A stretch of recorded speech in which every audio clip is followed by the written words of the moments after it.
여러분 안녕하세요. 이번에는 지난 시간에 이어서 미국 대학 입학사정관들이 가르쳐주지 않는 비밀, 그 두 번째를 시작했습니다. 뭘까요? 네, 에세이입니다. 입학사정관들이 보는 여러 요소가 있다고 그랬죠? 15, 17가지가 있다고 그랬는데 그 중에 학업적 요소는 APIB, A레벨 등 카레지 프랩 코스였어요. 두 번째는 Grade Point Average, 학교 성적. 세 번째는 SAT, ACT 성적. 그리고 Strength Curriculum, 난이도가 얼마나 높은 과목을 들어오는가. 이게 바로 학업적 요소입니다.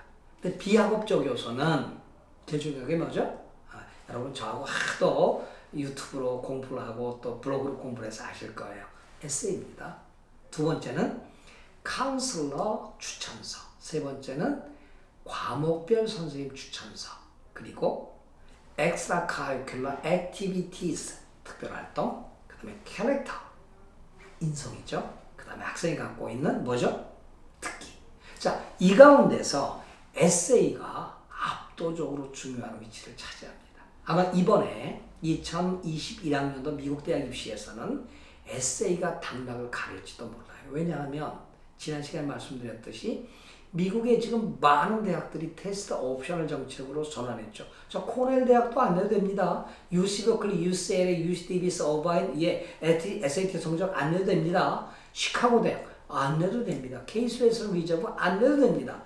이렇게 더더군다나 리버럴 아츠 칼리지 최고봉이라고 하는 윌리엄스, 그 다음에 에머스트 칼리지도 안 내고요. 명문 대학의 상위권에 속하는 미들버리 거기도 안 냅니다. 자, 그러니까 상대적으로 중요한 것은 GPA와 그 다음에 카레지 프랩 코스인데 비학업적 요소에서는 에세이가 굉장히 중요해졌습니다. 근데 저한테 어떤 부모님이 이렇게 전화를 주셨어요. 우리 아이가 미국 아이빌리그 대학에 지원하려고 하는데 에세이 대신 써줄 수 있나요? 이런 일이 있나요? 있습니다. 제가 여기서 미래교육연구소에서 수백 명의 학생들을 연간 상담하다 보면 어떤 학원에서는요 에세이 다 써준다는데 이강렬 박사님 에세이 대신 써줄 수도 있죠? 안 됩니다. 절대 안 됩니다. 그런데 그렇게 써서 가려고 원서를 내는 학생들이 의외로 많다는 얘기죠. 중국은 어떤지 아세요? 뭐 이게 모르겠어요. 중국 사람들이 볼지 모르지만 중국 유학원들은 거의 100% 써줍니다. 근데 문제는 뭐죠? 미국의 입학사정관들이 그대의 어드미션 에세이를 이제 믿지 않고 있다는 거죠. 자, 저는 이런 얘기를 합니다. 그 어머니께 훔친 배로는 강을 건널 수가 없습니다.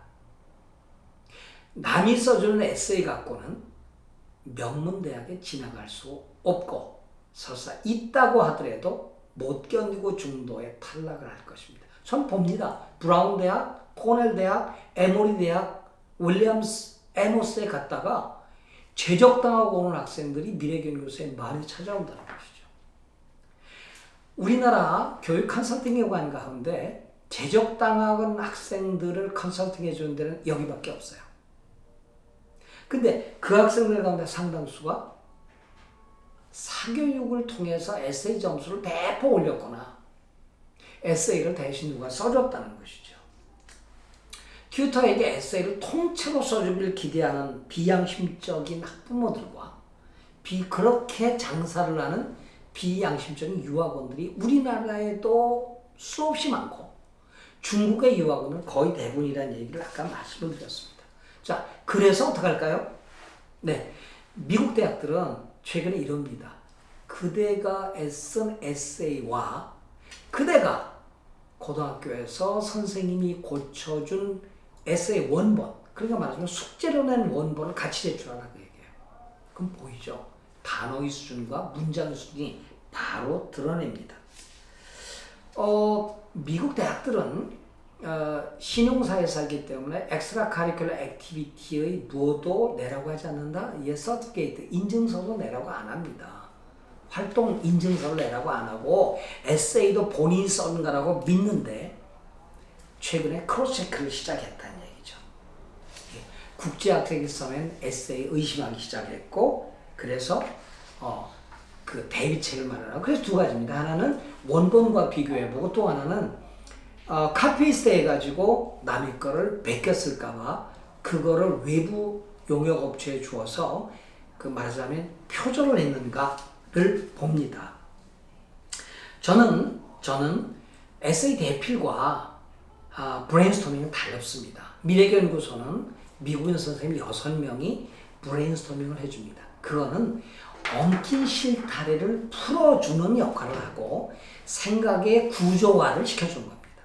막 무엇을 어디서부터 어떻게 써야 될지 몰라서 그냥 발만 동동 굴르고 연필 가지고 하루 이틀 사흘 일주일을 견뎌도 한 줄의 에세이를 못 쓴 학생들에게 생각을 이렇게 풀어내면 된단다. 저 에세이는 이런 것을 요구한단다. 그래서 너는 이렇게 생각하면 좋고 에피소드는 이렇게 잡고 논리적 전개는 이렇게 한 다음에 결론을 이렇게 내주면 좋겠단다.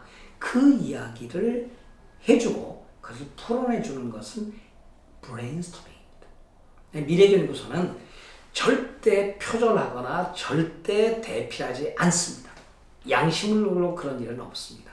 그러나 하버드 대학의 출신 둘 그리고 예일 출신 하나, 콜게이트 출신 하나 그리고 명문주립대 출신 두 분이 학생의 수준에 맞게 브레인스토밍을 통해서 최고의 에세이를 만들어주고 있다는 점을 말씀을 드립니다. 제가 오늘 결론적으로 훔친 배로는 강을 건널 수가 없습니다. 양심껏 에세이를 써야 됩니다.